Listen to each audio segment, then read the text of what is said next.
우리의 서른은 후쿠오카의 여름. 후쿠오카에서 아침을 맞는다.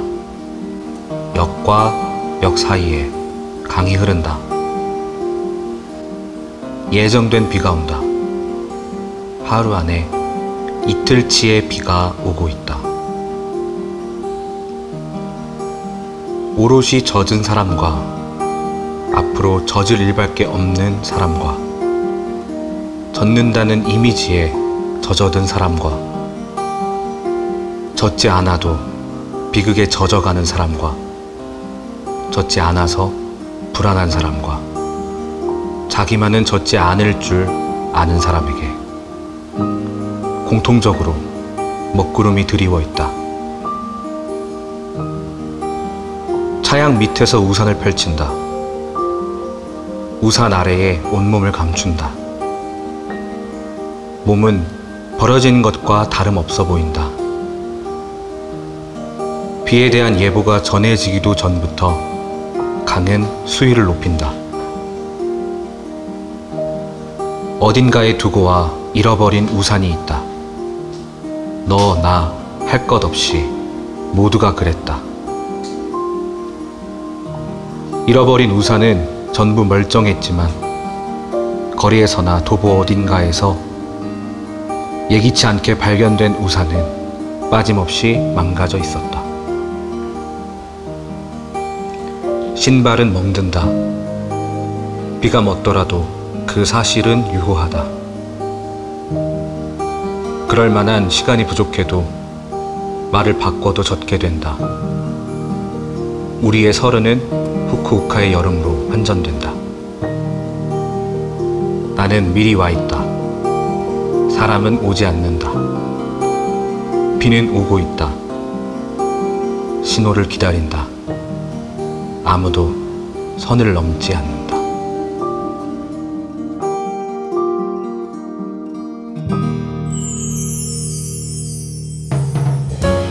매월 마지막 주는 문화가 있는 날입니다. 종로 문화재단에서 준비한 청운동 문학산책 프로그램은 문화체육관광부가 주최하고 지역문화진흥원, 종로문화재단이 주관하는 지역문화 콘텐츠 특성화 사업입니다. 시인과 함께하는 시살롱 프로그램 청운살롱, 구현우 시인과 함께하는 저는 사회를 보는 최현우입니다. 원래는 대면 행사였는데 아시다시피 요즘 많이 안 좋은 상황으로 인해서 이렇게 유튜브 촬영으로 진행을 하게 되었습니다. 제가 사전에 구현우 시인께 소개를 부탁을 드렸는데요. 제가 일단 간단하게 구현우 시인 소개 말씀드리고 본인 소개해 주시면 되겠습니다. 구현우 시인은 1989년 서울 출생, 2014년 문학동네 신인상을 수상하며 작품 활동을 시작하셨고요. 2020년 3월의 마지막 날 첫 시집 나의 9월은 너의 3월을 출간했습니다. 안녕하세요. 저는 집에 있는 것을 한없이 사랑하지만 집에 있는 날은 별로 없는 걸으면서 시를 쓰는 구현우라고 합니다. 반갑습니다. 집에 있는 것을 한없이 사랑하지만 걷는 것을 좋아한다고 하셨는데 이 더운 여름에도 좀 걸어 다니시는 편이신가요? 많이 걷죠. 여러 인터뷰에서 얘기를 했었는데 걸으면서 시를 쓰는 편이어서 앉아서 뭘 잘 못해요, 제가. 걸으면서 시를 쓰면 어떻게 머릿속으로 시를 쓰시는? 아니요, 노트 들고 펜 노트 들고 펜으로 쓰신다고요, 시를? 네, 손으로 씁니다. 마치 옛날 작곡가들처럼 약간 시상을 얻으시면 이상하게 저는 타이핑을 해서는 별로 시 쓰는 느낌이 안 들더라고요. 멋있게 나오잖아요, 글씨가. 그러면 주로 뭐 벤치 같은 데 앉아서 이렇게 적으시는 건가요? 그렇게도 하고 진짜 길 가다가 이제 서서 막 적기도 하고 정류장 같은 데 앉아서 이제 적고 있고 얼마나 이상한 사람이에요.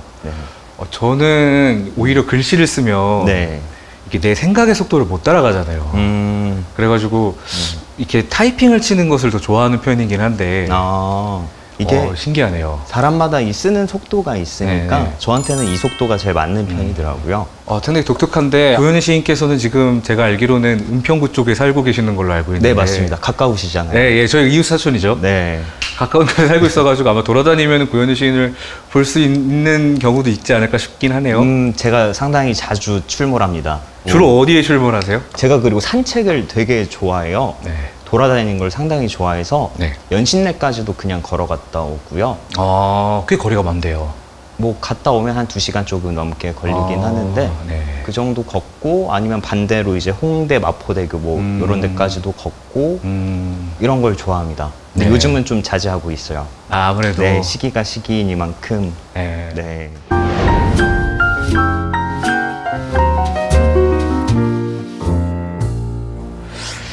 네. 또 고현우 씨께 궁금한 네. 점들이 많긴 하지만 우리가 네. 또 질문들이 많기 때문에 네. 일단 제가 처음 낭독한 시는 우리의 서른은 후쿠오카 여름이었습니다. 그래도 우리가 동년 배워서 네. 이름이 좀 비슷하기도 하고요. 두현우가 뭐였잖아요. 네. 그래서 좀 되게 감명 깊게 읽었는데 그 중에서 제가 딱 눈에 들었던 시가 우리의 서른은 후쿠오카 여름이었어요.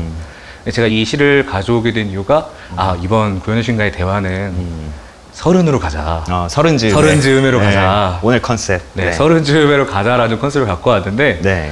그래서 이 시에 가장 눈길이 많이 머물렀습니다.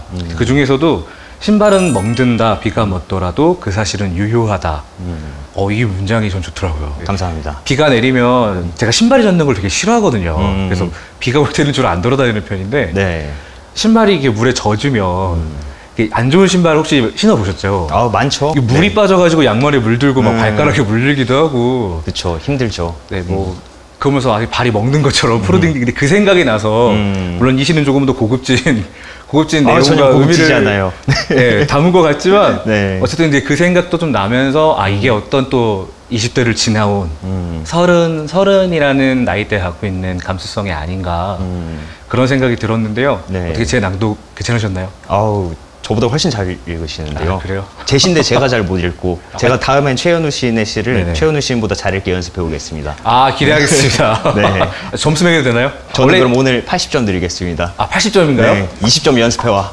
왜 20점은 왜? 약간 아쉬움이 있어야 다음에 연습해 오니까요. 네. 반성하겠습니다. 제가 네. 다음에 전화로 네. 연습해서 들려드리도록 하겠습니다. 이 시는 이제 서른을 맞이하는 기분 같아서 제가 낭독을 했는데요. 이 시가 어떻게 쓰여졌는지 한번 물어보고 넘어가면 좋을 것 같아요. 이 시를 딱 골라주셔서 저도 조금 신기하긴 했는데 삶의 직접적인 경험이 시가 되는 일은 사실 생각보다 많지 않잖아요. 네. 어떤 다른 대상이나 뭐 혹은 사물이나 뭐 이미지, 서사 이런 것들에 이제 투영해서 쓴다든지 시적 발화를 하는 경우들이 있는데 네. 이 시는 말 그대로 경험을 고스란히 갖다 쓴 시예요. 그러니까 제목에 들어있듯이 네. 딱 서른이 됐을 때 그 여름에 후쿠오카를 갔어요. 실제로? 네. 당시에 이제 중학교 때 친구가 있었는데 네. 그 친구가 퇴사한 기념으로 이제 4박 5일을 갔는데 공항에 내렸잖아요. 네. 그래서 내려서 버스 타고 숙소 앞에 내렸는데 비가 미친 듯이 오는 거예요. 강이 불어나기 시작하고 제가 듣기론 그 후쿠오카 그쪽에 무슨 네. 포장마차 거리가 유명하다 그래서 그러니까 비가 계속 오는 거예요. 그러니까 포장마차가 있을 리가 없잖아요. 그렇죠. 그래서 뭐 방법도 없고 이제 다른 계획도 막 나갈 수가 없는 수준이에요. 네. 어그러져서 한 이틀을 편의점에서 맥주랑 닭꼬치 사서 숙소에서 그러니까 서울에서 할 수 있는 걸 후쿠오카에서 한 셈인데 묘하게도 그 짧게 편의점 가고 네. 뭐 혹은 식당도 주변에서 찾았어요. 일부러 멀리 네. 갈 수가 없으니까 네. 너무 맛이 없는 거예요. 사실 옛날에 서현우 시인하고 도쿄를 갔을 때는 네. 들어가는 데마다 맛집이었거든요. 그때는 걸리는 족족 맛집이었는데 후쿠오카 갔을 땐 걸리는 족족. 그렇죠. 거기 네. 배달의 민족도 없고. 진짜 맛없고. 상표 언급하면 안 되나? 네. 근데 이게 지금 말씀드리는 게 다 약간 실패 경험인데 네. 의외로 나쁜 기억으로는 하나도 안 남아 있고요. 당시에도 막 그게 다 나쁘다 이런 생각은 하나도 없었어요. 왜냐면 서른의 약간 여름에 뭔가를 기념해야겠다는 생각은 우리가 갖고 있었는데 네. 서른이 특별할 거라는 생각을 하나도 안 하고 있었던 것 같아요. 그 친구나 저나. 네. 그래서 어떻게 보면 진짜 편의점에서 사다 이제 닭꼬치랑 이런 거 먹고 이게 못할 경험이 아니잖아요. 너무 흔한 그렇죠. 경험인데 네. 그런 것들이 오히려 소소하고 해외에서도 이럴 수 있구나. 약간 이런 게 더 편했던 것 같아요. 그러다가 이제 비가 언제 그쳤냐면 네. 4박 5일 중에 마지막 날에 네, 비행기를 타러 점심에 가야 되거든요. 아침에 쨍쨍한 거예요. 포장마차를 준비하고 있는 거예요. 망했구나. 근데 오히려 그게 되게 허탈하면서 기분이 묘하게 괜찮았던 게 다음에 오지 뭐. 다음에 또 올 이유가 생겼네? 라는 생각 때문에 약간 좋더라고요. 그냥 우리한테 서른의 여름? 약간 일부러 라임을 맞춘 것은 아닌데 이렇구나. 이럴 수 있겠구나. 그렇군요. 라는 생각이 들었어요. 네. 이건 근데 즉흥적인데 네. 저도 질문 던져도 돼요? 네네. 뭐. 네. 저는 아까 어떤 그 신발이 멍든다? 뭐 이 문장 말씀해 주셨는데 네. 저는 최현우 시 중에서 회벽 예. 네, 우리는 어둠을 갱신하며 서 있다 네. 라는 문장이 되게 오래 남았어요. 네. 이게 또 저희가 또래라서 그런지 모르겠는데 네. 어떤 스물 이후 그 느낌 혹은 서른이 된 그 느낌을 주는 문장이었거든요. 네. 혹은 서른 정말 즈음을 맴도는 느낌의 문장. 그래서 이 문장은 어떻게 쓰게 된 문장인지 약간 궁금해서 여쭤보고 싶어요. 고현우 시인께서 질문을 해주셔가지고 제 얘기를 조금 사실 저도 그게 이제 실제로 경험을 하고 쓴 시인데요. 제가 도슨트 아르바이트를 한 적이 있어요. 근데 사실 정식 도슨트라기보다는 그냥 어떤 분의 시화전에서 그냥 거기 이제 상주하면서 그림 안내하고 뭐 이런 거였는데요. 보통 우리가 전시장을 가면 걸려있는 그림 그 전시된 상태를 보게 되지만 도슨트는 그 철거된 이후도 볼 수가 있잖아요. 그리고 그림을 뗐는데 벽에 구멍이 너무 많아가지고 징그럽더라고요. 왜 환공포증처럼 이렇게 다다다다 이렇게 있는. 그건 생각도 못 해봤네요. 그리고 거기서 이제 1시간 정도 좀 텀이 있어가지고 가만히 앉아 있는데 전시장에 혼자 앉아 계셔 보셨어요? 큰 공간에? 아니요, 그런 적은 없는 것 같은데. 되게 묘해요. 되게 묘해가지고 되게 쓸쓸하고 좋을 것 같네요. 무섭기도 하고 살짝 약간 근데 벽이 움직이는 것 같기도 하고. 근데 아무튼 거기 있는데 그런 생각이 좀 들더라고요. 이게 저 벽이 되게 오묘하구나. 그 시는 제가 20대 때 온갖 아르바이트를 전전할 때 써서 그런지는 좀 몰라도 마음이 되게 어둠에 가득했거든요. 그래서 어둠을 갱신하며 그렇죠. 서 있다고. 지금도 그 시가 되게 저도 어떤 개인 이야기 같은 느낌이 들어서 말씀을 드리고 싶었습니다. 이렇게 사회자를 바꿔서 당황스럽네요. 네, 대본대로 해주시죠. 네.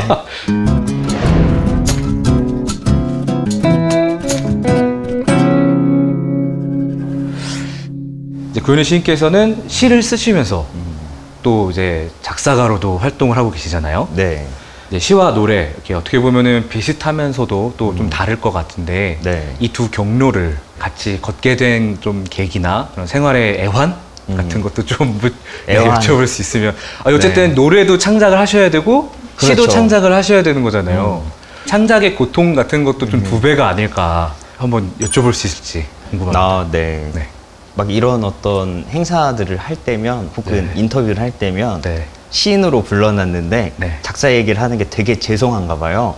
작사가로서 막 그러는 게 저도 옛날에 근데 그 생각은 있었어요.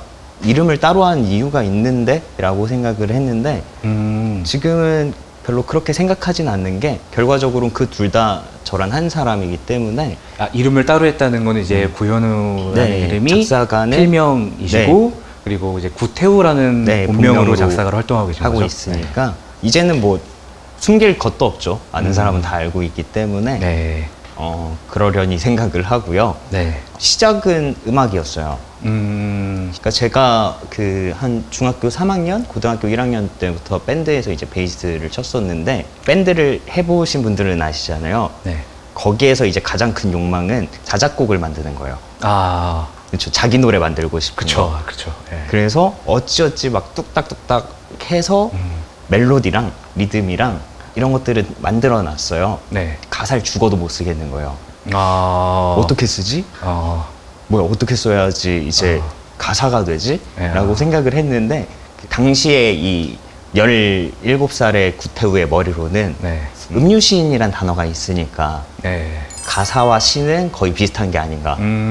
그러면 시집을 읽으면 되겠다. 이게 무슨 연관관계인지 모르겠는데 그렇게 작용이 돼서 이제 서점에 가서 시집을 펼쳤어요. 진달래꽃이나 이런 혹은 이제 교과서에서 보는 그런 시들에 익숙한 우리들은 이육사, 알지만 은동주 뭔 소린지 모르겠는 거예요. 너무 어렵고 처음 접하면 그렇게 되잖아요. 그래서 이거 뭐지? 했는데 어떤 문장이나 단어 같은 게 이상하게 기억에 남잖아요. 네. 그래서 또 읽어보고 싶고 또 이거 봤더니 또 딴 거 읽어보고 싶고 뭔 소린지는 계속 모르겠는데 궁금해지는 거예요. 네. 그래서 시에 관심을 가졌는데 네. 그래서 그 시집을 읽은 경험이 네. 당시에 자작곡 가사를 쓰는데 도움이 됐느냐? 딱히 도움은 안 된다? 별로. 아. 네. 도움이 될 게 없었어요. 네. 그냥 유치하게 쓰고 끝냈어요. 당시에 자작곡 가사는. 네. 그게 왜냐면 일단은 멜로디가 있고 리듬이 있기 때문에 도움이 될 게 없어요. 그냥 시로만 접근을 하면, 그러니까 시의 음악성하고 음악이 갖고 있는 그 템포 리듬은 다른 것이기 때문에 그쵸. 사실 크게 도움이 될 건 없는데, 그래서 그때부터 음악은 음악대로 시는 시대로 따로 관심을 가진 거예요. 네. 노랫말과 시가 가깝다고 생각을 하시니까 네. 약간 제가 둘을 같이 준비했다고 생각하시는 경우들이 많더라고요. 그쵸. 보통 네. 우리가 고등학교 때도 시를 노래로 만들고 뭐 이런 작품들 많이 봤으니까. 그런 것들이 꽤 있었으니까. 근데 이것은 함께 준비한다기보다는 네. 따로따로 준비를 하는 일이어서 네. 뭔가를 같이 했다의 느낌은 아닌 것 같아요. 노래 가사를 짓는 것이 먼저였고 그러다 보니까 자연스럽게 시로 흘러가게 됐다. 네. 그럼 현재도 아마 병행을 계속 하고 계시잖아요. 네, 그러니까 제가 그렇죠. 예전에 사적으로 살짝 듣기로는 이제 가사를 쓰는 구태우의 이제 상황과 시를 쓰는 구현우의 세팅이라고 해야 될까요? 네. 그것이 많이 다르다고 네. 이제 제가 살짝 들었던 것 같은데 네.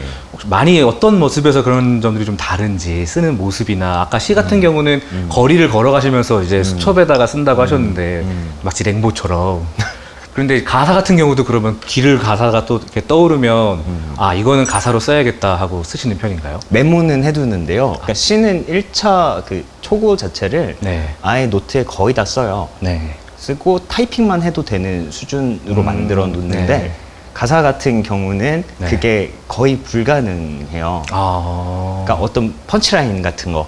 라임. 네. 캐치 하나 해두고 네. 음악 같은 경우에는 이제 구조가 딱딱 있잖아요. 네. 그 음악에 따라서 뭐 후렴구에서 해야 되는 어떤 것 이런 네. 거를 조금 구성을 해두고 네. 집에 가서 해야죠. 그건 컴퓨터로 해야만 해요.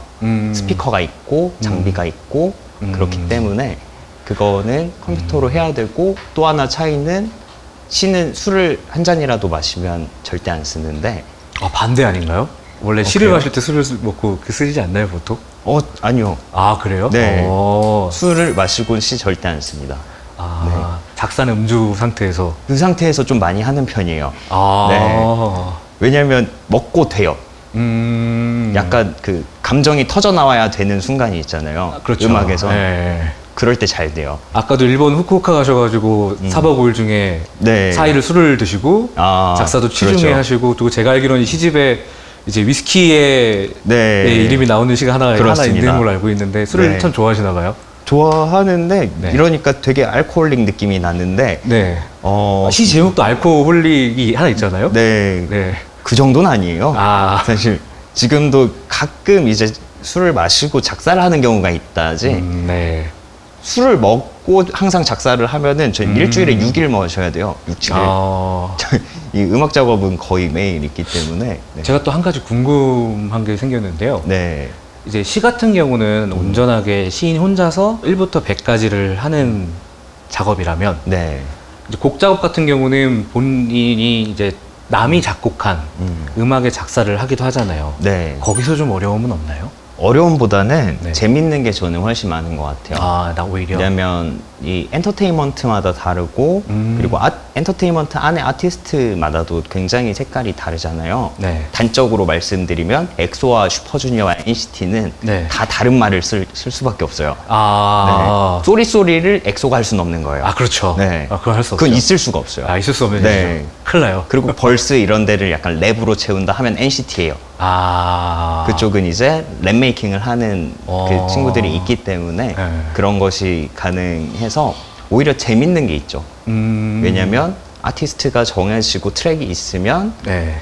나 그러면 이들 목소리로는 이걸 해볼 수 있겠구나. 그리고 저번에 이 장르 음악들을 했었는데 네. 이번에는 약간 그 레게 팝적인 느낌으로 가는구나 하면은 또 새로운 재미가 있잖아요. 음. 이런 장르를 즐기는 것도 있고 아. 네, 나름의 재미가 있습니다. 지금 이 얘기해 주시면서 표정이 되게 밝아지신 거 보니까 네, 진짜 그 일을 즐기신다는 생각이 드는 것 같습니다. 즐기는 자 모드로 해야만 버틸 수 있습니다. 자본주의 미소인가요? 네. 알겠습니다.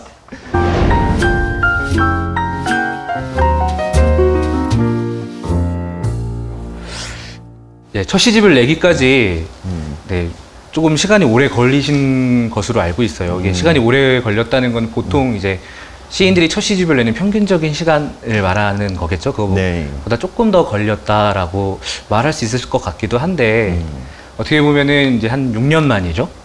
만 6년이죠. 그렇죠. 네, 그 기다림을 지나오셨을 것 같아요. 네. 그 기다림을 어떻게 지나오셨는지 한번 여쭤볼 수 있을까 합니다. 되게 남의 일처럼 말씀하시는데 저희가 동갑이거든요. 그쵸, 저희 동갑이죠. 같은 해에 등단했어요. 네, 같은 해에 시집 나왔어요. 그렇죠. 똑같이 걸렸어. 여기 제 다른 게 시집 하나도 합석해 없어요. 주세요. 네.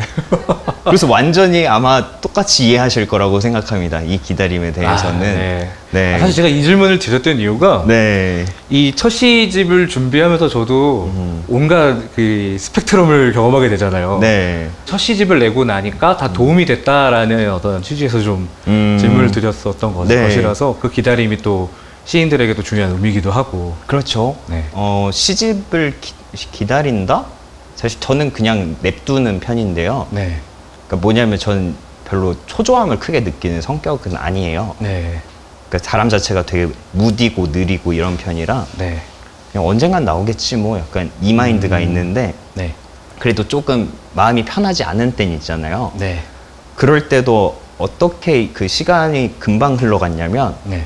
전 그 힘 중에 개간지가 제일 크다고 생각합니다. 아, 이제 문학 잡지에 네, 발표하는 문학 잡지 개간지가 1년에 4번 나오잖아요. 네. 봄호 발표하고 나니까 여름호 마감이 있네? 아, 그렇죠. 여름호 발표를 했더니 가을 오네? 네, 가을 그렇죠. 하니까 겨울 하니까 1년 갔어요. 네. 다음 해가 됐네? 이렇게 그렇죠. 1, 2년 금방 가더라고요. 네. 지금 이 영상을 녹화하고 있는 시점이 8월인데 네. 올해가 지금 이번 달이 가을호 마감 시즌이죠. 그쵸. 사실 가을호에 발표하는 잡지들. 이러면 또 겨울호 마감해야죠. 그렇죠. 네. 네. 그럼 또 내년이에요. 네. 이런 식으로 금방 가더라고요. 개간지의 그러다 역할이 꽤 있었다고 봅니다, 저는. 그러다 보니까 시집이 나오게 되었다. 하나도 힘들지 않았다. 뭐 그냥 왜 이렇게 시간이 빠르지? 라는 생각밖에 시간이 안 빠르지. 들었어요. 네. 저도 마찬가지지만 저도 첫 시집이 이제 좀 6년 정도 만에 나오긴 했지만 20대를 거쳐서 30을 지나서 나온 시집이어서 이게 참 어떻게 보면은 우리의 20대를 보관한 책일 수도 있겠다라는 생각이 좀 드는 것 같아요. 그렇죠. 네. 지독한 기록이죠. 네.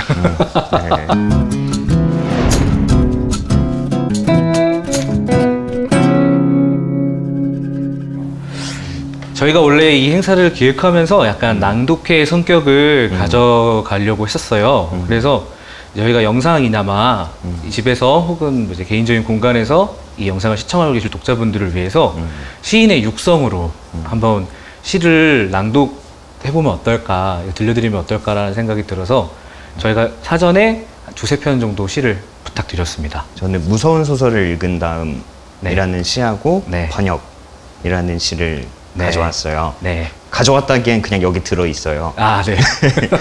시집을 가져오셨죠? 네, 시집을 갖고 왔습니다. 알겠습니다. 무서운 소설을 읽은 다음 문을 열기가 무서워서 집 안에 있었다.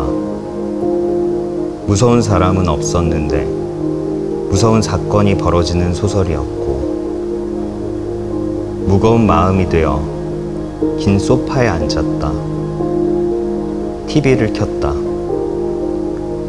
재밌는 사람들이 웃긴 얘기를 했고 나도 조금 웃었지만 불현듯 그들의 대화 속에는 웃지 못할 이야기가 덜어 섞여 있었다 는 구절이 떠올랐다. 내리쬐는 태양에 모든 사물이 선명했다. 밝은 거울과 절도 있는 시계바늘이 나를 불안하게 했다. 오랜만에 날아온 지인의 연락이 달가웠으나 반갑지만은 않았다. 블라인드를 내렸다. 창문을 열면 새로운 관계에 개입될 것 같았다. 긴 소파 위에서 무의미하게 시간만 흐르고 있었다. 무서운 사건은 소설 속에서 끝났지만 무서운 생각이 이어지고 있었고, 굴절된 빛을 받아 나를 닮지 않은 그림자가 서성이고 있었다. 내 곁을 떠나지 않았다. 보이는 것들이 하나도 아름답지 않았다. 긴 소파가 넓어지고 있었다. 좁은 마음이 움츠러들고 있었다. 그건 분명 연애소설이었는데.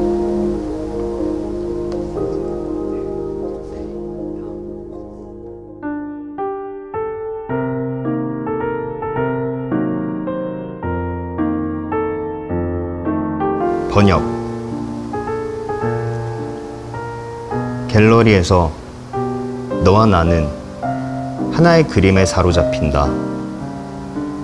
이것은 알파벳이다. 저것은 관계의 건축이다.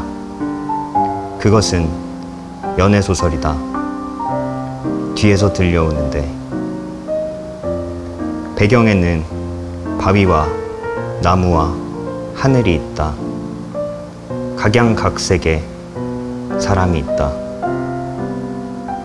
이것을 보다가 너는 눈물을 훔치고, 저것을 비추는 조명이 나는 너무 밝다고 느끼고, 그것에는 많은 사족이 달린다. 수천 년 전의 사건을 수백 년 전에 그린 거라고 설명하는데 나는 몇 초밖에 걸리지 않는다. 하려는 말을 자꾸 미루게 되고, 이것에 관한 얘기가 저것으로 이어지고, 그림에 빠진 너의 눈을 보면 내가 보는 것은 너의 눈망울에 맺힌 그림이다. 떠오르려는 생각이 있는데 떠오른 순간 그것이 되고, 블루를 파랗다고 스킨을 피부라고 바꿔 표현하니까 너는 이해한다는 듯 고개를 끄덕인다. 애인이 되어 갤러리를 빠져나온다. 너의 오른손과 나의 왼손이 얽힌다. 손가락이 엇갈리는 만큼 가까워진다. 그림을 보기 전에는 너에게 할 말이 없었고, 그림을 본 다음에는 할 말을 쉽게 꺼내지 못했지만, 너는 그런 내가 좋다고 한다. 돌탑을 쌓는 것인지 쌓은 것을 해체하는 것인지 알 수 없던 무엇에는 바벨탑의 완성이란 제목이 붙어 있었다. 모자가 뒤집히고 신호가 바뀌고, 너와 나의 서로 다른 한쪽 입가에 미소가 번지고, 나는 네가 싫지 않다고 말한다. 나는 그림을 보는 네가 좋다고 말한다. 그것을 갤러리에 포함하는 방식으로 너는 나를 바라본다. 갤러리가 보이지 않자 입속에 맴도는 단어가 있고, 한쪽이 웃자 다른 한쪽이 희극적으로 웃는다. 결국 나는 해야 할 말을 뱉어내지 못하고, 끝내 너는 궁금해하지 않는다.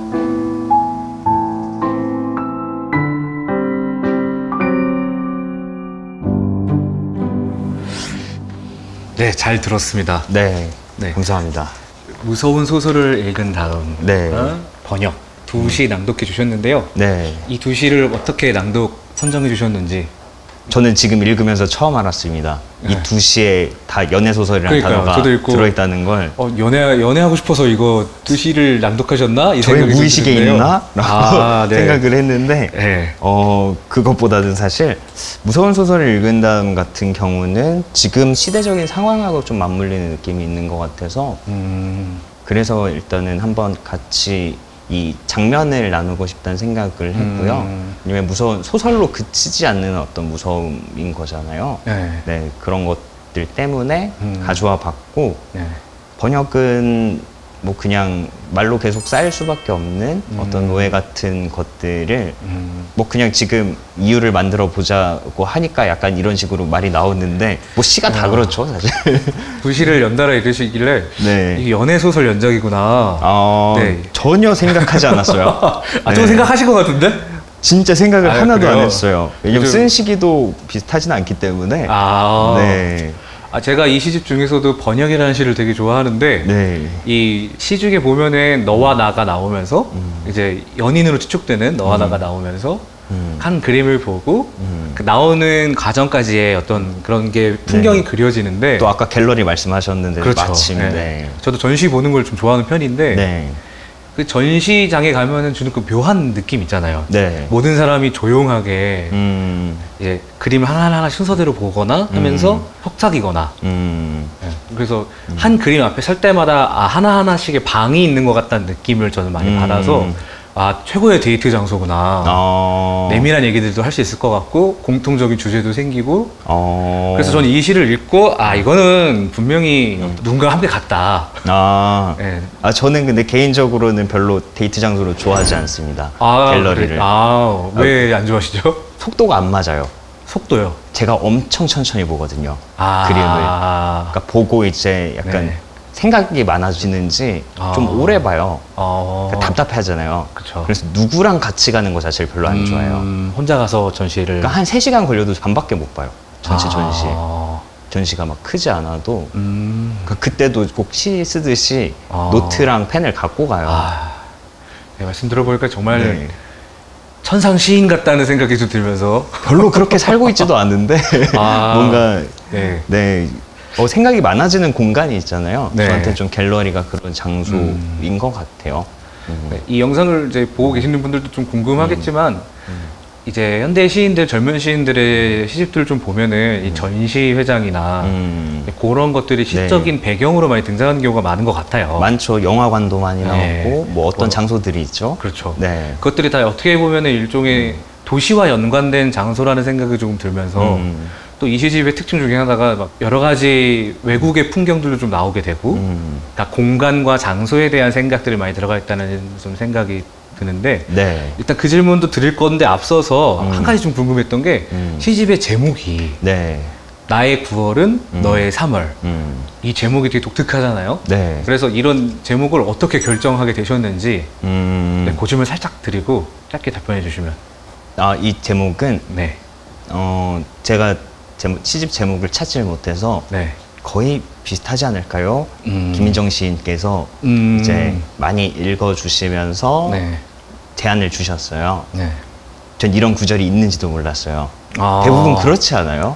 자기 그렇죠. 책 안에서 구절을 이제 제목으로 뽑아온다고 하면 생각을 못 하잖아요. 그리고 자기 객관화가 그 정도가 안 되기 때문에 그래서 말씀 듣고 제가 생각한 제목들하고 같이 보고 경합을 벌여봤어요. 머릿속에서 오디션을 벌여봤는데 네. 제가 생각한 게 다 졌어요. 네. 문학동네 3팀 편집분들과 이제 김민정 시인이 보셨을 때도 아마 이 제목이 제일 괜찮았을 것 같아요. 그랬던 것 같아요. 네. 딱 마침 시집 전체를 관통하는 느낌이 있어서 그래서 좋다고 말씀을 드렸습니다. 그래도 아마 이 영상이 9월에 업로드가 될 거라고 저는 알고 있기 때문에 참 어울리는 제목이. 네. 9월 3일에 올려주세요. 9월 3일이요? 왜? 네. 나군어 3이니까. 나군어 3. 네. 좋네요. 나군어 3. 네. 네. 많이 줄여서 말하더라고요.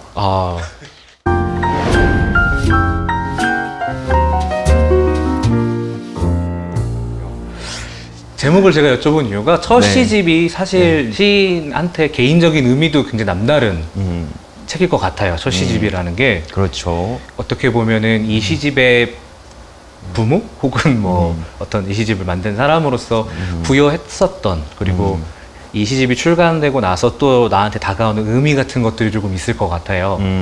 네. 그래서 이 시집을 담고자 했던 의미나 혹은 주제 같은 것이 있다면. 일단 작가가 설명을 하기 시작하는 순간 재미가 없어질 수 있는데, 그렇죠. 네. 네. 네. 일단 이 시집은 동물성과 도시성을 가장 많이 생각하고 썼고요. 아까 네. 도시성에 대해서 짚어주셨는데, 네. 제가 등단작이 도급일이라는 작품부터 시작해서 네. 어떤 동물적인 것이 많이 나와요. 전반적으로. 네. 일반 그냥 뭐 개, 고양이 이런 걸 쓰지 않더라도 어떤 동물성적인 어떤 그런 그렇죠. 특성들? 사람도 동물이죠. 네. 네. 그런 어떤 뭐 동물적인 그런 감각들이 있잖아요. 그런 것들을 많이 베이스로 일단 깔았고, 네. 그리고 감정적인 측면으로 사실 전반적으로 들어가 보자면 저는 공포를 제일 많이 깔아뒀어요. 공포요. 네, 이 기저에 제가 써온 시의 장르를 정한다면 스릴러다. 스릴러다. 근데 아무도 그렇게 생각을 안 해서 1차 충격. 네, 저도 그렇게 생각을 못 했는데. 네. 그래서 와, 아무도 그렇게 생각을 안 해? 막 라고 생각을 오히려 반대로 한 거예요, 저는. 왜냐면 이게 그 여러 가지 공포 중에 사랑의 실패가 조금 많이 나오는 느낌이다 보니까 네. 그게 좀 일반적이거나 보편적으로 읽히기 쉽잖아요. 그게 막 어떤 무섭다의 공포보다는 저는 그런 것도 무섭거든요, 사실. 아, 사랑에 실패하는 게 무섭다? 네, 그런 것도 여러 가지 공포 중 하나인데 그거 외에도 저는 심리적인 공포를 많이 담았다고 생각했는데 네. 너무 보편 심리였던 거죠. 이게 언젠가 기회가 된다면 진정한 공포시집을 공포시집을 네, 만들 생각인데, 근데 그런 것들 때문인지 저는 처음에 이 시집 나오고 얘기를 듣거나 어디서 보거나 했던 게 사랑시라는 얘기였어요. 그래서 2차 충격을 받았는데 네. 그 이유가 뭐냐면 제가 여기서 오해하지 않으셨으면 하는 게 사랑시를 전 엄청 좋아하거든요. 다들 엄청 좋아하잖아요. 네, 사랑시라는 것을. 네. 제가 쓸 수 있을 거라고는 생각을 못 한 거죠. 그리고 내가 쓰는 게 사랑시라고는 생각을 안 했던 거죠. 그러니까 넓은 범주에서는 사실 거의 모든 시가 사랑시거나 서정시일 수 있잖아요. 그렇게 말씀들 많이 하시죠. 네, 그렇게 볼 수는 있을 텐데 본인이 생각하는 게 중요하니까. 그러니까요. 나는 스릴러를 쓰고 있는데 네. 마치 나는 메탈 공연을 하고 있는데 다 클래식 듣듯이 보고 있는 느낌이었던 거죠. 고현우 시인님 말씀 듣고 보니까 이 시집의 색깔이 약간 핏빛으로 보이는 것 같기도 하고, 저 되게 예쁜 낙엽 색깔이라고 생각을 했거든요. 낙엽은 또 처음 들어봤어요. 약간 단풍 낙엽 이런 색깔이라고 생각을 했는데 지금 보니까 약간 마른 지 오래된 혈흔 같은 느낌. 그 얘기는 들어봤어요. 그 얘기 들어보셨어요? 그 셔츠에 묻은 피 다음날 색깔이라고. 그분 좀 이상한 사람인 것 같은데. 이상한 사람인 것 같아요. 어떤 분은 이거 그 벽돌 색깔이라고. 벽돌. 네. 그렇죠. 하시더라고요. 너무 적절하다고 생각했는데. 잠깐 여담이긴 하지만 문학동네 시집이 이 네. 컬러감이 되게 좋아가지고 그쵸. 이 시를 읽고 이 컬러랑 매칭해서 받아들이시는 분들이 굉장히 많더라고요. 앞으로 무섭게 받아들여 주셨으면 좋겠습니다. 이 색깔은 셔츠에 묻은 혈흔인 걸로. 그러니까 근데 되게 시로서는 좀 그런 것 같긴 한데 낙엽으로 퉁칩시다. 근데 그렇게 하니까 제목도 조금 무서운 네. 게 나의 9월은 너의 3월이 뭔가 약간 스토커 같기도 하고 쫓아다니는 것 같기도 하고. 그렇게 계속 근데 좀 집착하고 있네요. 네, 더 이상 했다가는 좀 이상한 시집이 될 것 같으니까. 네. 처음에 저도 이제 구현우 시인의 의도와는 달라서 좀 죄송하지만 아니에요. 약간 서정적인 느낌으로 네. 좋더라고요. 이게 밤에 이렇게 네. 불 이렇게 살짝 꺼놓고 읽기 좋은 시집이더라고요. 공포라는 느낌 못 받았긴 했는데 이 시집을 다 읽고 나니까 여기서 나오는 나와 너가 어떤 타인에 대한 얘기가 아니라 또 다른 나일 수도 있겠다. 그 너가 그런 생각을 좀 많이 했어요. 이 시집에서 많이 나오는 나, 너, 이 관계들이 어떻게 등장하게 됐는지 살짝 여쭤보고 싶습니다. 되게 다양한 것 같은데요. 네. 일단 저는 나와 너 혹은 이 타자를 너라는 말로 대부분 많이 퉁쳐요. 그러니까 이게 시인마다 쓰는 방식이 있잖아요. 네. 저는 어떤 그 거리나 공간도 좀 지칭을 구체적으로 덜 하는 편이에요, 일부러. 약간 그랬을 때 주는 이국성이 있잖아요. 공간을 낯설게 보이게 네, 하는. 현실적인 것보다 그냥 거리라고 말했을 때 그냥 막 85번지 이런 식으로 말하는 게 아니라 그러니까 그 주는 디테일하고는 또 다른 방식인데 제가 그런 걸 선호하는 이유는 일단 여러 가지를 오히려 함의할 수 있기 때문이라고 생각을 했고 그리고 너라고 얘기는 하지만 네. 거의 다 이제 연인, 옛 연인이라고 그 읽히게 되는 방식인 것 같은데 친구 관계가 더 많은 것 같고요. 혹은 뭐 여러 가지 관계들이 있겠죠. 혹은 길고양이도 너라고 지칭하기도 하고 혹은 이것은 살아있는 생물이 아닐 수 있는 그런 존재도 너라고 이야기를 해요. 그렇게 말을 했을 때는 묘한 거리감이 생기더라고요. 나와 너로 했을 때. 구현의 시인이 평소에 또 이것도 사적인 얘기긴 하지만 네. 이제 친구들에게 되게 어떤 호평을 많이 받으시는 걸로 알고 있어요. 제가요? 다정하게 친구분들과 지내시고 이렇기 때문에 그래서 그런 생각도 조금 하면서 원래 다정한 사람들이 조금 상처가 많은 사람들이기도 한데 최현우 시인도 그러시죠? 네, 저는 상처가 없습니다. 오늘 가서 울 거면서. 네? 지금도 울 수 있어요. 근데 그렇긴 한데 네. 그래서 그런 어떤 성정이 녹아 있어서 네. 이런 나와 너에 대한 생각들이 따뜻하게 느껴졌어요, 사실. 근데 그것도 어쨌든 시는 읽는 사람마다 저마다에게 그렇죠. 가서 개별적인 의미를 갖는 것이니까요. 네. 네, 물론 공포시라고 하셨지만. 네. 네, 다 뭐 그런 거는 다른 것이니까. 네.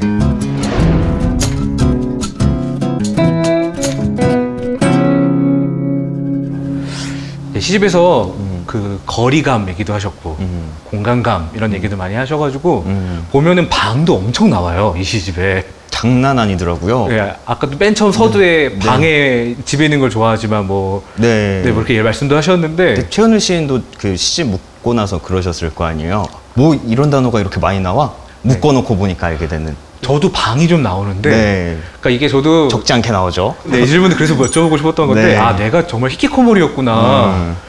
집에만 있었구나. 이게 그게 있어요. 이 방 좋아하는 사람들은 방이란 말을 많이 쓰고 그리고 술 좋아하는 사람들은 술이 꼭 나와요, 시에. 그러니까요. 한 편은 나와요. 시집 한 권에. 술이 꼭 나오죠. 네. 커피 마시는 사람은 커피가 꼭 나와요. 네, 맞아요. 네, 자기가 좀 녹아들 수밖에 없는데 네. 방이 나온다는 것은 저희가 I로 시작하는 존재들이다. 네. 네, MBTI. 네.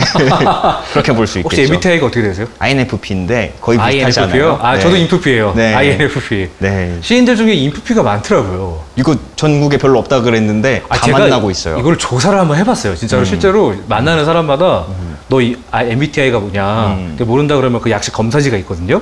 그걸 계속 풀어보라 그래가지고 거기서 바로 조사를 했는데 일단 압도적으로 I가 제일 많고요. INFP 아니면 INSP 뭐 요 정도. 네, I랑 P가 꼭 들어가더라고요. 꽤 많죠. 네, 그래서 시집에 그렇게 방이 나오는구나. 아니면 E가 나오는 분들도 한 6대 4예요. 네. 외향성이 한 6이고 내향성은 꼭 있죠. 저는 외향적인 분들이 되게 부럽더라고요. 그래도 지쳐요. 그래서 이 질문을 드렸던 게 방이라는 공간이 어떻게 보면 저 같은 경우도 방위를 많이 나와서 질문을 하고 싶긴 했지만 본인만의 공간 뭐 이런 느낌이잖아요. 네. 근데 구현우 시인 이번 시집의 특징 중에 하나는 방이라는 공간이 나오면서도 어떤 외국이나 어떤 낯선 공간에 가도 거기를 자기만의 방처럼 생각하는 느낌을 많이 받았어요. 어떻게 보면 공간을 장악하는 느낌? 보통 시인들이 보고 경험하는 것에 영향을 많이 받잖아요. 그렇죠. 네, 그래서 이런 공간에 대해서 시적인 영향을 많이 받으시는 편인지 많이 받으신다면 가장 좋았던 공간. 가장 좋았던 공간. 네, 뭐 여행지도 괜찮고요. 사전 질문에 없던 질문이지만 네. 한번 생각을 해보면 일단 저는 방을 엄청나게 좋아해서 이불 밖은 위험해라는 문장을 상당히 좋아해요. 저도 좋아해요. 네. 그러니까 누가 터치하지 않으면 그 안 나가고 하루 종일 누워 있을 수 있어요. 진짜로. 그렇죠. 네. 이거 보시는 분들이 우리를 되게 이상한 사람으로 생각할 것 같아요. 되게 외향적인 분들은 이해를 하나도 못 하시더라고요. 외향적인 왜 누워 있어? 집에 있으면 막 죽으려고 그러잖아요. 누워서 뭐 하려고 그래? 아니, 누워 있는 게 일인데. 그게 또 누워있는 것도 여러 유형이 있잖아요. 그렇죠. 거실에 누워있는 네. 것과 방에 누워있는 것과. 그 눕는 거 좋아하는 사람들은 알아요. 이쪽으로 누우면 안 돼요. 그렇죠. 그게 중요하죠. 이게 그 위산이 역류하기 때문에 왼쪽으로 누워야 돼요. 이렇게. 왼쪽으로 왼쪽으로 누워야 되군요. 네, 오래 누워 있을 수 있고요. 그렇죠. 이상한 쪽으로 전문가들이 되고 있는 느낌인데. 그렇죠. 네, 일단은 할 얘기가 참 많은데. 네. 일단 어떤 공간감부터 얘기하자면 제가 그 공간감을 더 고려를 하고 쓴 시들이 많기는 해요. 이 시집 안에는.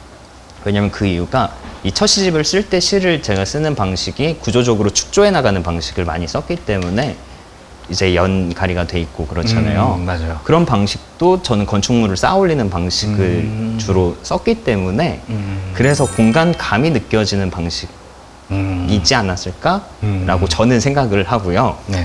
그리고 아까 너에 관한 얘기가 나왔는데 너를 떠올리고 어디를 떠올린다기보다는 저는 어떤 공간을 보면 비슷한 곳에 누구와 함께 왔다든지 혹은 이곳에 누구와 함께 어느 날의 기억을 소환이 돼요. 이를테면 합정에 삐친노가리를 갔어요. 왔으면 네. 옛날에 누구랑 왔었는데? 라고 해서 너가 반대로 소환이 되는 거죠.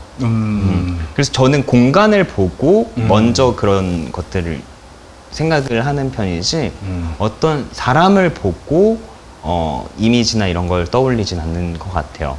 그래서 저는 공간에서 출발하는 게 조금 더 많은데 이게 약간 모순되는 게 멀리 여행 가면은 데미지 있잖아요. 네. 이게 힘들어서. 그렇죠. 네. 그래서 멀리 못 가요. 근데 가고 싶어요. 얼마나 모순적이에요, 정말. 그렇죠. 그래서 시대가 진짜 잘 돼 있는 게 온라인으로 가볼 수 있잖아요. 네. 구글맵. 그런 거나 뭐 이제 뭐 걸어서 세계 속으로 이런 것들 그런 네, 거 보다 보면 가주잖아요. 제가 가도 그렇게 못 봐요. 네. 그렇죠. 디테일하게 네. 담아주기도 하고 그런 거 보다 보면 간접 경험이 상당히 많이 되잖아요. 그래서 어떤 공간들은 실제 체험한 것이 아님에도 이제 시적인 영감으로 불러일으키는, 왜냐면 내가 느끼는 어떤 감정이 저 공간이랑 맞닿았을 때 오히려 증폭되는 경우가 있잖아요. 그런 식으로 가져오기도 하는 것 같아요.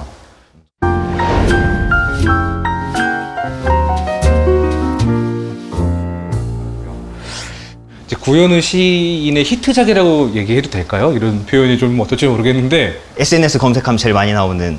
저는 그래가지고 그 시를 너무 많이 봤어요. 드라이 플라워라는 시인데 네. 이 시에 그것은 치사량의 사랑이었다. 네. 이걸 사람들이 너무 좋아하시더라고요. 얼마나 써먹기 좋아요. 이게 그래서 네, 그러니까 나오는 거겠죠.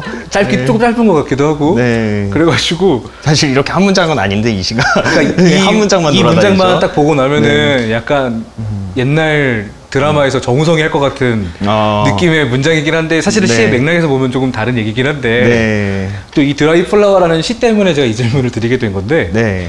이 시집 전반에 이별에 대한 정서가 또 많이 흐르고 있어서 제가 뭐 잘은 모르지만 뭐 여러 번의 살면서 여러 번의 이별을 경험하셨을 것 같기도 하고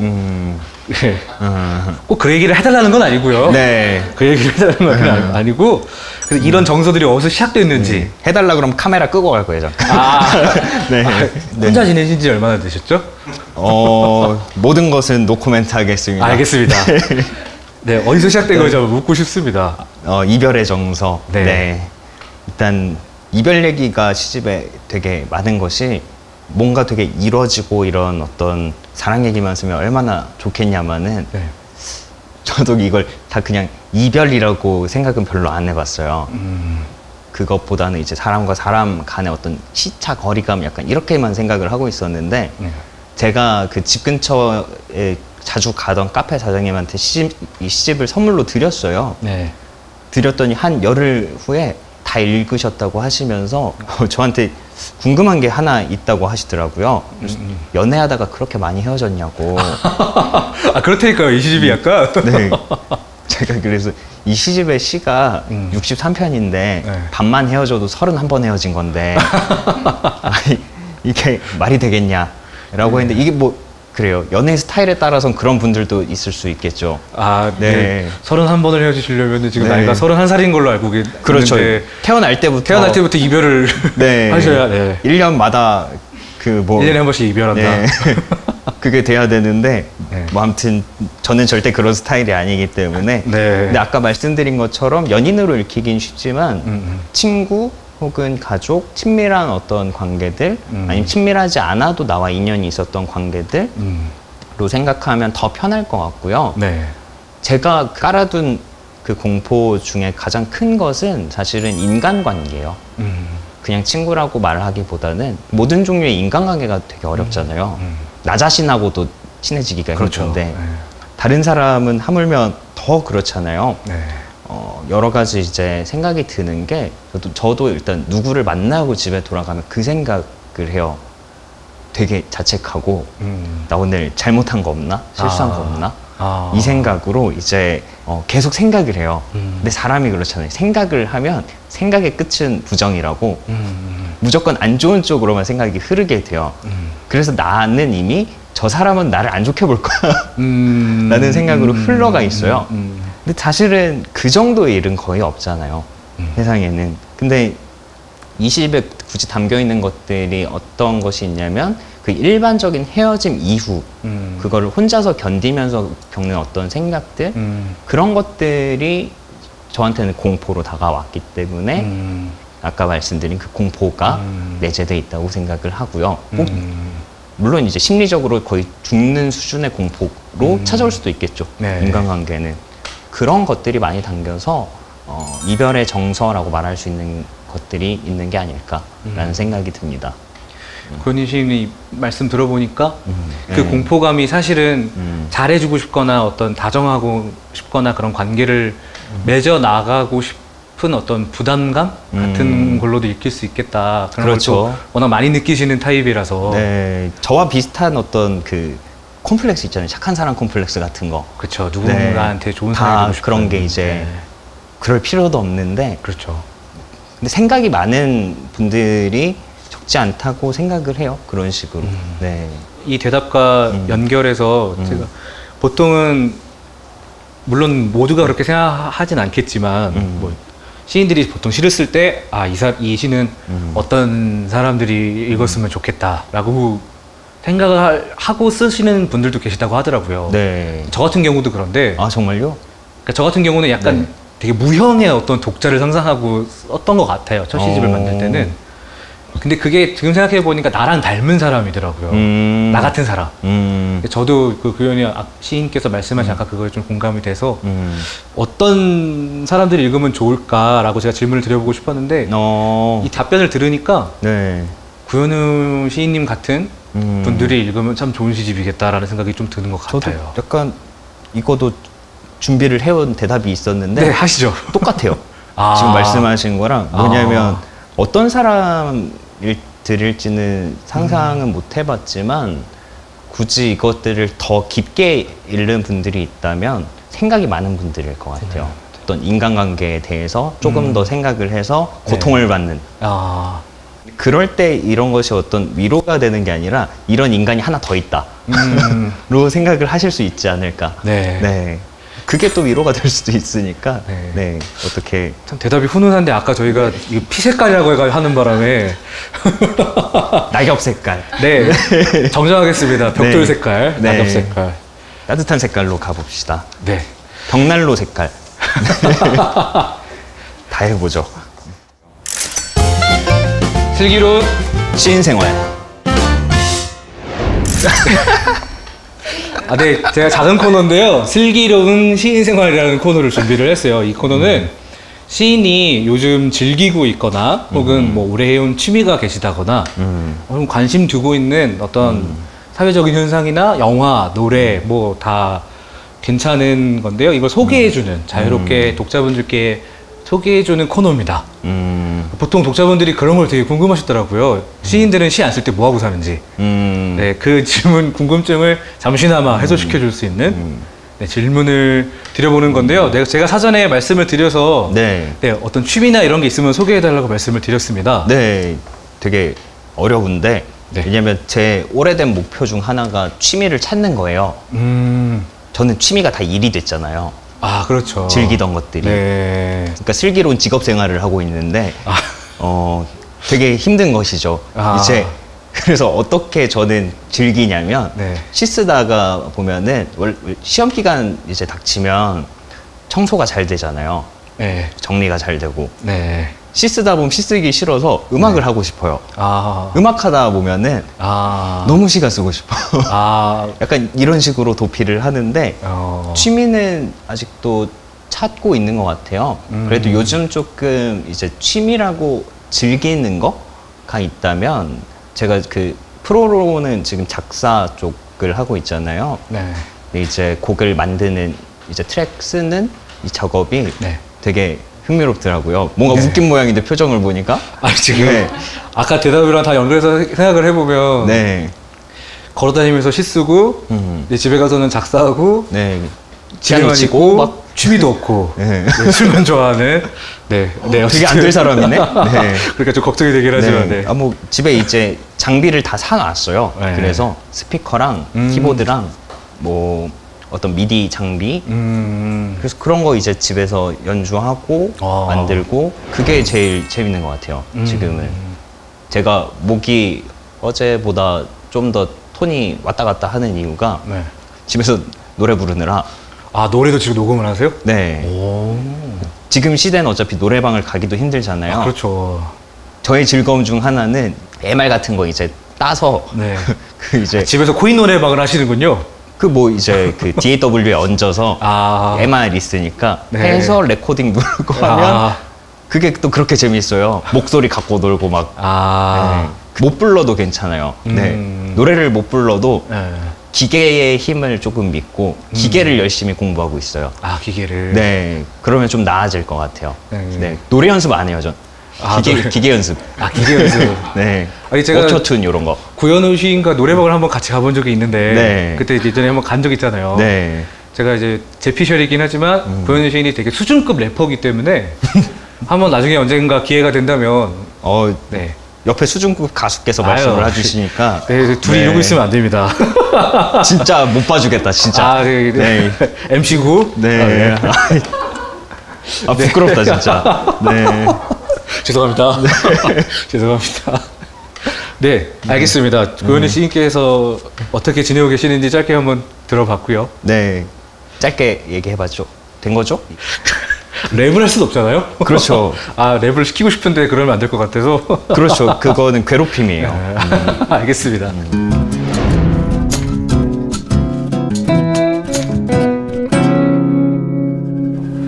이 코너는 시인이 선정한 텍스트를 독자들께 들려드리는 코너예요. 안 그래도 또 최근에 깊은 장마를 지나왔잖아요. 그렇죠. 그리고 또 코로나 시대에 맞춰서 좀 많은 힘든 시기들을 겪고 계신 우리 독자분들께 시인들이 직접 선정한 텍스트를 들려드리는 시간입니다. 혹시 어떤 텍스트를 준비해 오셨을까요? 아무래도 시기에 조금 맞는 게 뭐가 있을까라고 고민이 많이 들더라고요. 옛날에 약간 인상 깊은 구절이 있어서 그 인스타그램에 올린 것이 있었는데 아서 프랭크의 아픈 몸을 살다라는 책의 한 챕터가 있어요. 이분이 되게 여러 가지 이제 병환으로 고생을 하셨다가 이제 어떤 것을 표현하면서 또 이제 극복하면서 그러신 분인데 한밤의 통증 사이로 엿본 아름다움이란 챕터가 있어요. 그거를 다 읽기엔 긴데 지금도 길어요.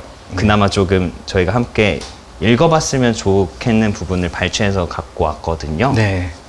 원고지 한 10매 조금 안 되는 것 같지만 그래도 읽어도 괜찮겠죠? 그러면 낭독을 한번 청해 보겠습니다. 한밤의 통증 사이로 엿본 아름다움. 통증은 몸의 질병에 반응해서 나타난다. 통증이 생기면 사람들은 질병에 걸린 것이 아닌지 의심해 본다. 또 통증은 사람들이 질병에서 가장 두려워하는 것이기도 하다. 암 때문에 겪어야 하는 일 중에 통증이 가장 힘들 수도 있고 아닐 수도 있지만 가장 묘사하기 어려운 일임은 분명하다. 특정 통증을 묘사하는 단어는 많다. 날카로운, 지끈거리는, 꿰뚫는 듯한, 타는 듯한, 심지어는 둔한이라는 말도 있다.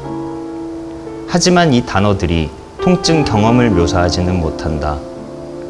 통증 속에서 산다는 것이 어떤 의미인가를 표현하는 용어는 없다. 통증을 표현할 수 없기에 아픈 사람은 자신에게 할 말이 없다고 믿게 된다. 입을 다물게 되면서 아픈 사람은 통증 속에 고립되며 고립은 통증을 악화시킨다. 자신이 병에 걸렸음을 알게 될 때 올라오는 메스꺼움처럼 통증 속에 있기 때문에 더해지는 통증도 있다. 이건 한 페이지 이제 부분이었고, 이젠 단락들로 이제 끊어서 다시 읽어볼게요. 창밖에는 나무 한 그루가 있었고, 나무 바로 위쪽에 가로등이 나무 그림자를 서리 낀 창문에 떨어뜨리고 있었다. 그곳에 암흑과 고통밖에 없는 듯했던 한밤중의 창에 아름다움이 있었다. 아름다움의 얼굴을 볼 때 우리는 제자리에 있게 된다. 모든 것이 조화로워진다. 그 밤의 창문은 신화의 상징도 아니었다. 창문은 오로지 창문이었을 뿐이다. 그런데도 나는 홀린 듯 바라볼 수밖에 없었다. 여전히 통증 속에 있었지만 통증이 나를 그 자리로 데려갔기에 창에 비친 아름다움을 볼 수 있었다. 조화가 다시 돌아왔다. 나아가 조화는 이야기되어야 한다. 표현되어야 한다. 형편없는 식구일지는 몰라도 나는 다시 자신을 표현하고 있었다. 표현할 수 없는 통증 속에서 아픈 사람은 고립되며 입을 다물면서 추방되었다고 느낀다. 어떤 형태로 표현되든 일단 표현된 말은 다른 사람을 향한다. 곁에 아무도 없을 때라도 그렇다. 표현한다는 것 자체가 이미 다른 사람 앞에서 말한다는 뜻이다. 그리고 표현함으로써 아픈 사람은 다시 사람들 사이로 돌아온다. 사람들은 각자의 집에서 평화롭게 잠자고 나는 내 집에서 아름다운 무언가를 보았다. 여전히 혼자였지만 나 자신을 표현함으로써 다른 사람들과 함께였다. 소중히 하는 마음에 관해서는 좀 더 쉽게 쓸 수 있다. 가족들은 잠들어 있었고 그들의 잠은 내게 소중했다. 통증 때문에 깨어있던 밤에도 여전히 아름답고 소중한 것들이 있었다. 가족의 휴식은 그중 하나였다. 그리고 이런 마음 때문에 통증은 견딜만해졌다. 질병과 통증은 삶을 조각내지만 사는 이유를 모두 빼앗겼다고 혹은 사는 이유가 막 사라질 참이라고 느끼는 순간에 우리는 다시 조화를 발견하곤 하며 그렇기에 계속 살아갈 수 있다. 창에 비친 아름다움을 본 그 밤에 통증은 덜 중요했다. 내 몸에서 나를 떼어냈기 때문이 아니라 내 몸 밖으로 나를 연결했기 때문이다. 아내의 잠도 그 창도 소중했다. 이렇게 아끼는 마음이 다시 모든 것을 조화롭게 했고 그래서 나 자신도 계속 소중히 할 수 있었다. 당시에는 창문에서 본 것을 모두 이해할 만큼 심하게 아프지는 않았다. 언어는 오직 나중에야 경험을 따라잡는다. 하지만 그 밤 내가 서 있는 자리가 소중하다는 사실만은 알고 있었다. 네, 여기까지. 아, 통증이 있는 사람은 표현을 네. 잃게 만든다. 통증이. 그렇죠. 네. 결국 그것을 좀 입 밖으로 얘기를 해야만 하고 네. 맨 처음에 제가 읽은 거에 암 얘기가 나오는 게 이분이 실제로 암 때문에 투병으로 고생을 오래 하셨던 분이라 네. 그리고 이게 원래 굉장히 건강한 분한테 찾아온 병인 거예요. 아, 하루아침에. 운동도 엄청 아, 몸도 엄청 좋고 이랬는데 네. 한 번은 이제 다른 어떤 큰 병을 앓았다가 나아져서 다시 이제 몸이 좋아졌는데 암이 찾아온 거죠. 여러 번 이제 큰 병으로 고생을 하셨는데 평생 안 겪어본 어떤 통증에 대해서 이제 이야기를 하는데 그럴 때마다 이제 자신을 고립시키는 게 무엇일까? 나는 왜 이 아픔 때문에 나를 고립시키고 있지? 사실 이거는 그냥 내가 환자라고 그냥 생각하기 때문에 다른 사람하고 이야기를 하는 게 아니라 내가 스스로 무언가를 말하지 않고 있구나라는 생각이 들었나 봐요. 이분의 경험이니까. 네. 네. 갖고 와주신 텍스트가 지금 독자분들께 되게 좋은 울림을 주지 않을까 싶기도 하고요. 왜 불행은 되게 불현듯 느닷없이 찾아오잖아요. 그쵸. 그리고 지금 이 코로나 시대에도 말을 못하지만 모두가 다 조심하고 예방해야 되는 시기라서 그렇지만 점점 이 시기가 길어질수록 힘든데도 말을 못하고 참고 계시는 분들이 많을 것 같아서 그런 어찌할 수가 없는 일이니까. 네, 그렇죠. 그런 분들한테 되게 위로가 될 수 있는 텍스트가 아니었나. 함께 읽어봤습니다. 네, 좋은 텍스트 감사합니다. 네, 감사합니다.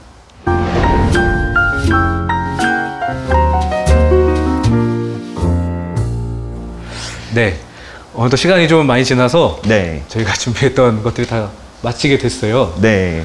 그래서 이제 마무리만 남았는데 네. 제가 아까 서두에 아마 영상을 보시는 분들은 좀 당황스러우셨을 수도 있는데 네. 낭독을 먼저 하고 시작했잖아요. 그래서 마지막 또 시인님의 직접 낭독으로 마무리를 하려고 해요. 그래서 그 전에 먼저 마무리 인사를 나누고 네, 딱 알겠습니다. 낭독을 딱 하고 딱 끝나는 거죠. 네. 멋있게. 네.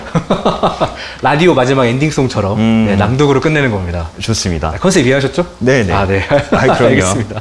네.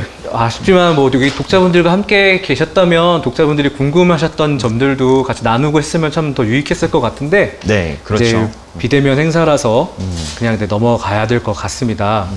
이제 마지막 질문, 오늘 행사 어떠셨는지 오늘 이렇게 저랑 말씀 이렇게 함께 얘기 나눴는데요. 네. 즐거우셨나요?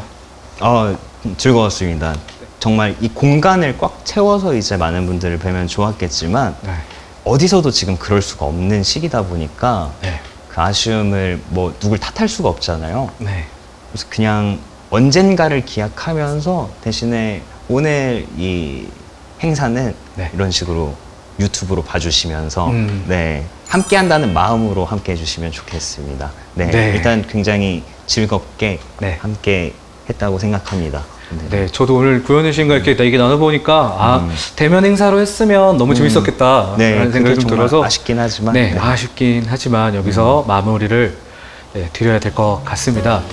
아까 구현우 시인께서도 잠깐 말씀하셨는데 여기 저희가 지금 녹화를 진행하고 있는 청운동 문학도서관이 되게 예뻐요. 되게 한옥, 저희가 지금 한옥 공간에서 얘기를 하고 있고 여기가 풍경도 좋고 여기 작은 폭포도 하나가 있고 맞아요. 그래서 다음 행사나 혹은 또 기회가 된다면 또 구현우 씨님도 함께 이 공간에서 또 좋은 시간 만들었으면 좋을 것 같습니다. 네.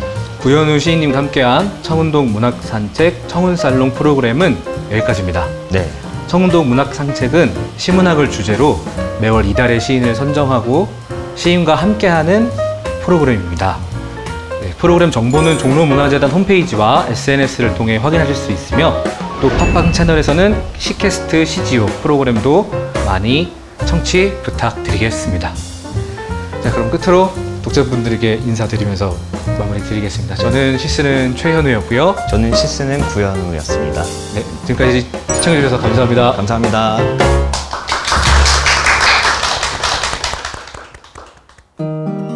선유도.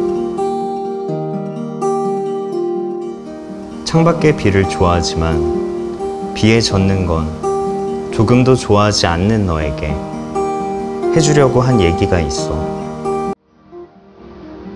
선유도에서 만나자. 선유도에는 오만 색으로 어지러운 화원이 있으니까. 녹음된 빗소리를 들으며 비로소 안정을 찾는 너에게 어울린다 믿는 풍경이 있어. 혀끝이 둔감해지면 입안 가득 맥주를 머금고 어디에선가 이 통화가 계속되지 않는다고 네가 여길 때면 무음이 침묵과 다르다면 난치의 감정이라면 그건 바라지 않아도 젖어드는 일. 너는 가을 옷이 필요하구나. 나는 봄옷을 생각하면서 양화대교를 건너고 있어. 선유도에서는 볼 수 있을 거야. 차마 겉으로는 구분되지 않는 계절. 나의 9월은 너의 3월. 선유도에서 만나자. 선유도에는 직접 본 다음에야 알게 되는 게 있으니까. 어쩌면 나는 네가 자주 입는 꽃무늬 원피스에 수놓인 노랑과 파랑. 하나는 무난하지만 하나는 네가 그토록 역겨워하는 향기를 품은 꽃이라는 걸 말해줄 수도 있을 거야. 그리고 나는 그 후에 복잡한 마음을 전할 수 있을 것 같아 들뜬 채로 한강을 지나가다가 아주 서서히 선유도로 가는 길에 모두 잃어버리고 마는 거야.